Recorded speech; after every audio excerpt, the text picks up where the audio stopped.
बिस्मिल्लाहिर्रहमानिर्रहीम रबिशरह ली सदरी वयस्सिर ली अमरी वाहलुल उक़दतम मिन लिसानी यफ़क़हू क़ौली रब्बि ज़िदनी इल्मा। Welcome to the Alqalam guidance institute. आप इस चैनल को सब्सक्राइब ज़रूर करें ताकि कोई भी आने वाली इम्पॉर्टेंट इंफॉर्मेशन और न्यूज़ आप मिस ना करें। This is the Pakistan most authentic platform.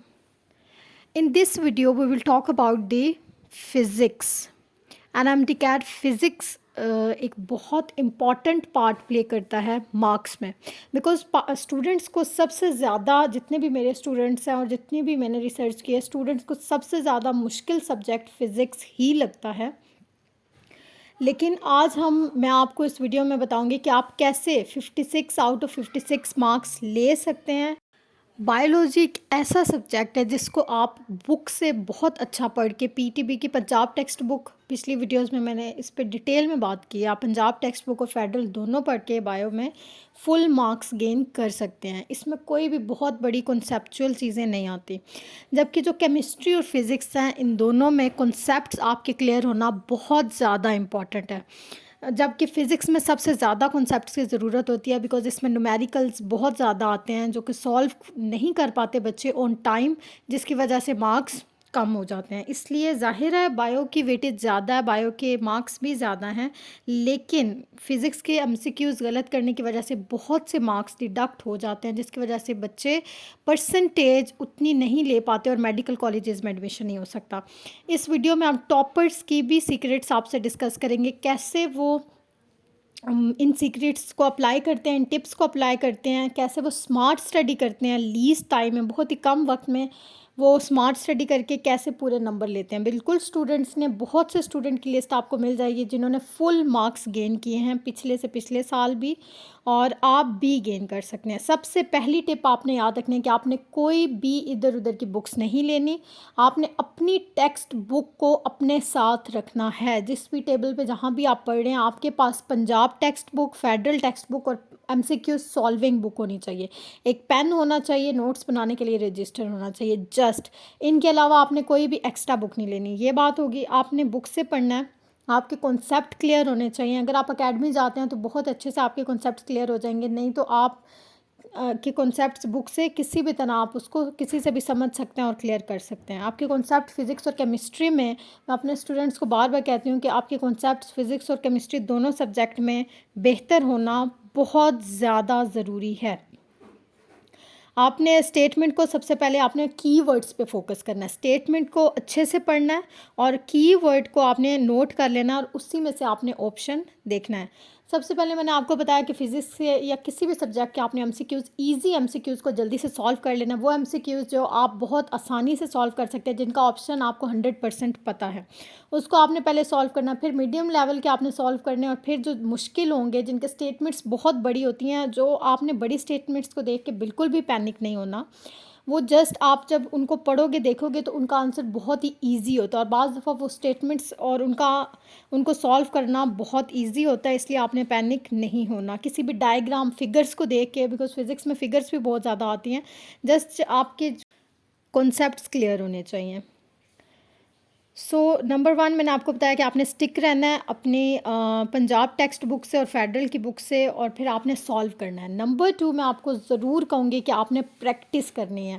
The key to success is practice, practice and practice. 20% physics और केमिस्ट्री के लिए मैं आपको कहूँगी, स्पेशली 20% जो आप पढ़ते हो, बट 80% जो आप प्रैक्टिस करते हो, उसी के थ्रू आप फुल मार्क्स गेन कर सकते हो। तो आपने प्रैक्टिस बहुत ज़्यादा करनी है फार्मूलाज़ की।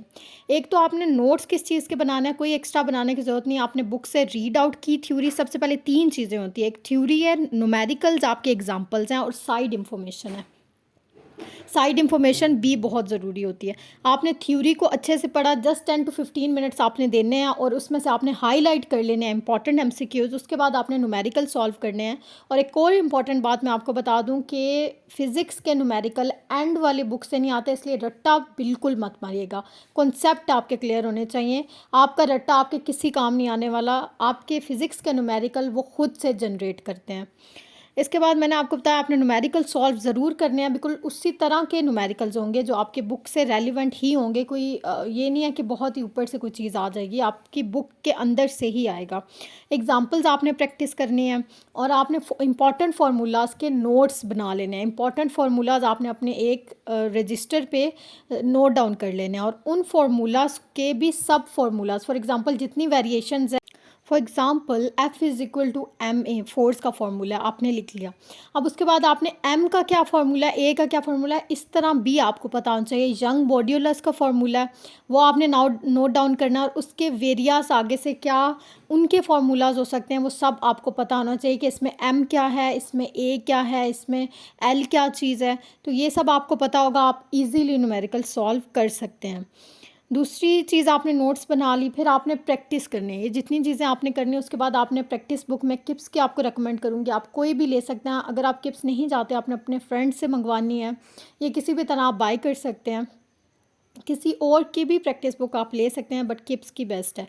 वो आपने अपने साथ रखनी है और उससे आपने सॉल्व करना है उस टॉपिक को। आपने देखना है कि कितने न्यूमेरिकल्स, कितने एमसीक्यूज़ आप अच्छे से सॉल्व कर सकते हो। फिर जो एमसीक्यूज़ आप नहीं सॉल्व कर सके उसकी रीज़न आपने पता करवानी है कि आपको फार्मूला नहीं आता था, आपको डाटा बनाना नहीं आया, या क्या रीज़न है आप न्यूमेरिकल को सॉल्व नहीं कर सके, या आप थ्योरी के किसी भी पार्ट को सॉल्व नहीं कर सके। वो आपने अपनी मिस्टेक्स को नोट डाउन करना और फिर वो अगेन आपने मिस्टेक्स नहीं करनी। किप्स का मैंने आपको बता दिया, आपने प्रैक्टिस बुक लेनी है और उससे करना। आप कोई और भी प्रैक्टिस बुक लेके उससे प्रैक्टिस कर सकते हैं। जितनी ज़्यादा आप याद रखें, आप प्रैक्टिस करेंगे उतने ही ज़्यादा परसेंटेज में आप मार्क्स ले सकते हैं। ये सब करने के बाद आपने जो ही आपकी एंड पे तैयारी हो जाती है, तो लास्ट 10 डेज़ आपने ज़रूर रखने हैं। अपना टाइम टेबल अभी से बना लें, 40 टू 45 डेज़। मैंने एक वीडियो भी इस पे बनाई है कि आप कैसे एडजस्ट कर सकते हैं अपना टाइम, 40 टू 45 डेज़ में आप कैसे प्रिपरेशन कर सकते हैं। उसमें आपने करने के बाद 10 डेज़ का मार्जिन भी रखना है, जिसमें आपने प्रैक्टिस करने हैं पास्ट एनएमडी कैट के पेपर्स को। ये बहुत ही इम्पॉर्टेंट है, बहुत से स्टूडेंट्स इसको नहीं करते, बुक से तैयारी करके चले जाते हैं। मैं ये ज़रूर कहूँगी कि आपने प्रैक्टिस पास्ट पेपर्स को भी लाजमी प्रैक्टिस करना है। कुछ एमसीक्यूज़ बिल्कुल रिपीट भी होते हैं, लेकिन वो प्रैक्टिस करने से आप टाइम मैनेज करना सीख जाएंगे। अब मैं आपको बताऊंगी आपने पेपर कैसे करना है। सबसे पहले आपने बायो के एमसीक्यूज़ सॉल्व करने हैं। अगर आप बायो की तैयारी बहुत 100% और बहुत अच्छी तैयारी कर लेते हैं, अगर आप बायो की टेक्स्ट बुक से, क्योंकि इतने ज़्यादा कॉन्सेप्ट्स वगैरह तो है नहीं, तो आप बायो के एमसीक्यू ज़्यादा होने के बावजूद बहुत कम टाइम में अटैम्प्ट कर सकते हैं। आपने जो बायो का टाइम आपका बच जाएगा वो आपने फिजिक्स में लगाना है। सबसे पहले आपने बायो के एमसीक्यू सॉल्व करने हैं, उसके बाद केमिस्ट्री के एमसीक्यू सॉल्व करने हैं, फिर आपने फिजिक्स के एमसीक्यू सॉल्व करने हैं, और लास्ट पे आपने इंग्लिश के एमसीक्यू सॉल्व करने हैं। और सॉल्व करने का भी तरीका मैंने आपको बताया कि आपने ईजी एमसीक्यूज़ को पहले सॉल्व करना है, फिर मीडियम एमसीक्यूज़ को सॉल्व करना है, जिनमें आपको दो दो मीन्स के दो ऑप्शंस में कन्फ्यूजन आती है। उसमें आपने नलिफिकेशन टेक्निक यूज़ करनी है। सबसे पहले आपने देखना है कि ये ऑप्शन इसके लिए सूटेबल हो सकता है, अगर नहीं है ये हो सकता है, उसकी रीज़न आपने जस्टिफाई करनी है। अगर उससे भी आपको नहीं आता तो फिर जाहिर है आप अपने अकॉर्डिंग जो आपको बेस्ट लगता है वो आपने लगाना है, लेकिन एक एमसीक्यूज़ पे ज़्यादा टाइम अपना ज़ाया नहीं करना। बिल्कुल एक एमसीक्यूज़ की भी बहुत ज़्यादा इंपॉर्टेंस है, लेकिन आप उसकी वजह से 4-5 एमसीक्यूज़ और ना वो कर बैठें, इसलिए आपने टाइम को मैनेज करना है। टाइम मैनेज करना बहुत ज़रूरी है, इसीलिए मैं बार बार आपको कह रही हूँ, बहुत से स्टूडेंट्स का टाइम मैनेज पेपर में नहीं होता। बायो के एमसीक्यूज़ आपने सॉल्व किए, chemistry, physics and then English के। अच्छा, कुछ फिगर वाली, जैसे मैंने आपको बताया, स्टेटमेंट्स बहुत लंबे होते हैं, लेकिन वो उनका ऑप्शंस बहुत ही आसान होता है। आपने उनको बेशक छोड़ देना और वो भी आप लास्ट में ही अटेम्प्ट करें। ओके, इसके अलावा बहुत इंपॉर्टेंट बात जो मैं आपको बताना चाहती हूँ कि एमसीक्यूज़ करने के जो एवरेज टाइम होता है एक एमसीक्यूज़ करने का, वो 45 टू 50 सेकंड होना चाहिए। लेकिन बायो का, जैसा मैंने आपको बताया, बायो के एमसीक्यूज़ बहुत जल्दी 15 सेकंड में भी आप अटैम्प्ट कर सकते हैं, 20 में भी। तो जो टाइम आपके पास बचता है वो आप फिज़िक्स के न्यूमेरिकल में लॉन्ग स्टेटमेंट वाले क्वेश्चंस में आप यूज़ कर सकते हैं। तो लेकिन एवरेज टाइम एक एमसीक्यूज़ का 50 सेकंड है, और वो उतना ही रहना चाहिए, उससे ज़्यादा नहीं होना चाहिए।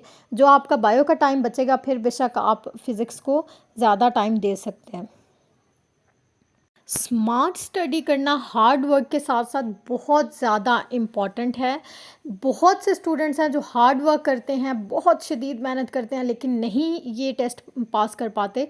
This is the game of, बच्चों याद रखना, hard work plus smart work. Okay, so आपने जैसे एक, मैं आपको एग्जांपल देती हूँ।